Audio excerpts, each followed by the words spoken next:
Dia terceiro ano. Estaremos hoje retomando com o conteúdo ministrado na videoaula da semana passada, Direct and Indirect Speech. Esse conteúdo hoje vai ser proposto de uma forma de revisar as regras que permeiam o discurso da nossa fala. O discurso direto, chamado de direct speech, repete-se ao pé da letra a fala da pessoa. Consiste em períodos simples, isso é uma das regras. Discurso indireto, chamado de indirect speech, relata-se com as nossas próprias, com as nossas palavras, o que a pessoa falou. Portanto, meninos, devemos observar as regras de formação, nos atentando para as mudanças do tempo verbal. Portanto, no discurso indireto, segue regras de formação de uma forma correta. E é importante, reafirmo para vocês, observar a mudança no tempo verbal. Esse quadro é o quadro de transição do tempo verbal. Simple Present para Simple Past para Past Perfect, Present Perfect para Past Perfect, Simple Future para um condicional, que nós vamos estar trabalhando também posteriormente, após o Present Perfect e o Past Perfect. O imperativo para o infinitivo. Repetindo e reforçando para vocês, na próxima semana estaremos fazendo um estudo sobre o presente perfeito. É um tempo verbal que a base deste tempo verbal, temos a estrutura na forma afirmativa, interrogativa e negativa. A base dessa estrutura desse tempo verbal é o verbo have, o verbo ter. O verbo have, ele vai ter uma diferenciada na conjugação para a terceira pessoa do singular. Será a variável em have e has. Já no past perfect, o verbo have, ele vai ser conjugado em had para todas as pessoas. Segue a conjugação normalmente sem ter o diferencial da terceira pessoa do singular, ok? Então, na próxima semana, nós estaremos fazendo o estudo do present perfect. Lembrando que este quadro é um conteúdo muito importante, revisando com vocês a transição do tempo verbal. Segue agora as correções que nós faremos para que você observe a diferença, com certeza, da transição que temos do direct para o indirect speech. Observe, no direct speech, a sentença estava como a fala da pessoa. She said, I am sad today. Ela disse, eu estou triste hoje. No direct speech, que é o que você vai colocar a tradução, she said that she was sad that day. Perceba que o tempo verbal em to be passa para o indirect speech com o verbo no passado. De am vai para was. E o termo today vai para that day. Ela disse que estava triste naquele dia. Na sentença seguinte, aí nós temos o seguinte discurso direto. She said, I listened to music yesterday. Okay? Observe que o verbo está com a grafia do passado, ok? E a tradução segue no passado. Ela disse, eu ouvi música ontem. Então, o verbo listen, ele vai estar no passado em ED. Na transição aqui do tempo, nós passamos para o passado perfeito. Do passado, ele vai para o passado perfeito. She said that she had listened to music the day before. Observe que yesterday é um termo substituído no tempo do indirect speech, após a mudança do verbo para o termo day, the day before. Ela disse que tinha ouvido música no dia anterior. A próxima sentença, she said, I will travel tomorrow. Nós vamos ter aqui então o futuro.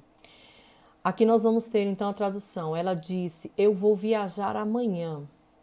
A frase do indirect speech, she said that she would travel the next day. Observe que nós tivemos mudança no tempo verbal, tivemos substituição de termos na frase, né? O tomorrow por the next day, e a tradução fica: ela disse que iria viajar no dia seguinte. Então é muito importante que você observe essa mudança no tempo verbal. Então, do futuro aí para uma condicional, que estaremos estudando após o presente e o passado perfeito. She said, I am going out now. Ela disse, eu estou saindo agora. I'm going out. Aqui nós temos, meninos, o tempo do going to, que ele é um tempo verbal que utiliza-se o verbo to be mais going, né, que é uma expressão de dar um sentido de futuro, uma ação que você está saindo, mas você ainda não saiu, você está saindo. E no tempo do indirect speech, no discurso direto, o tempo verbal ele vai sofrer alteração, como nós já comentamos anteriormente. De am vai para was going, que é o tempo subsequente e a conjugação do verbo to be. She said that she was going out then. Ela disse que estava saindo em seguida, ok? Então, o now foi substituído por outra expressão para ter um entendimento melhor no passado aí. A próxima sentença que nós estaremos trabalhando, no discurso direto nós temos she said, I was sleeping an hour ago. Ela disse, eu estava dormindo há 1 hora atrás. I was sleeping, nós estamos trabalhando com past continuous. Nós temos o present continuous e temos o past continuous. Aqui está no passado, o tempo que vai ser subsequente será o passado perfeito. Quero que você observe agora com bastante cuidado essa estrutura. She said that she had been sleeping an hour before. Nós tivemos bastante mudança nessa sentença. Primeiro, observamos que o passado contínuo, ele vai para o passado perfeito.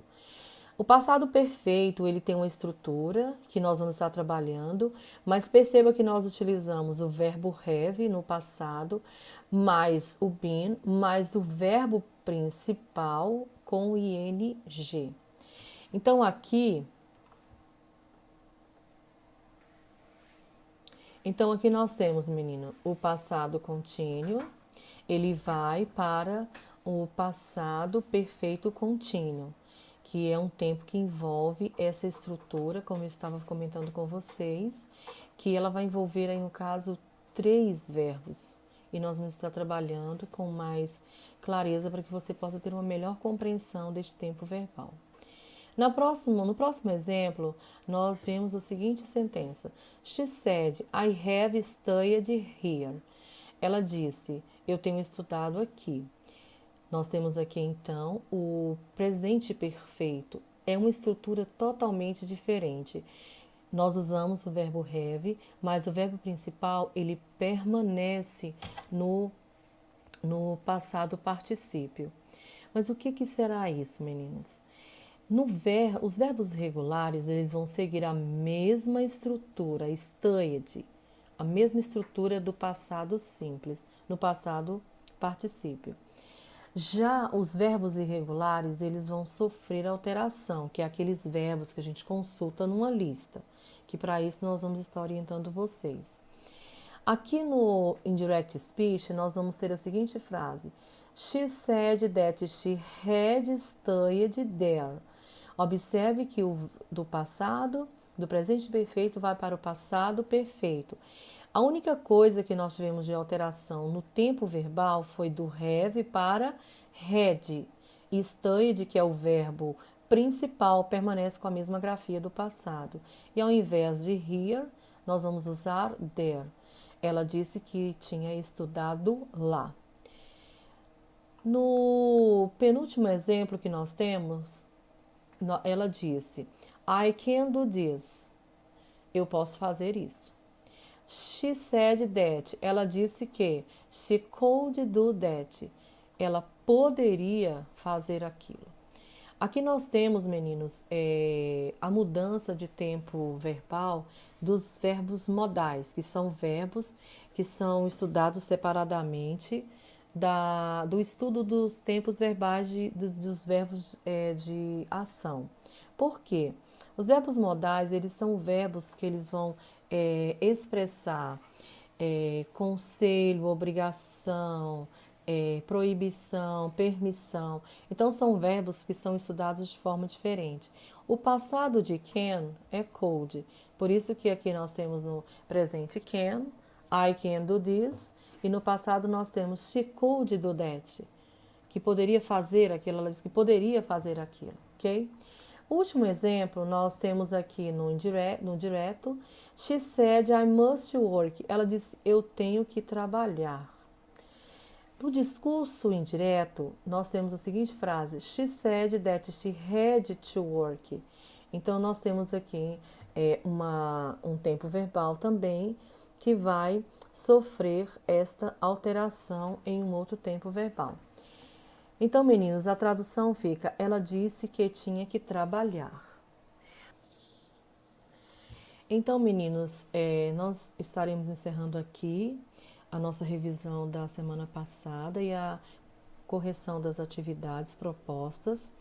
Lembrando que eu vou estar disponibilizando para vocês os slides da videoaula da semana passada, bem como desta aula de hoje.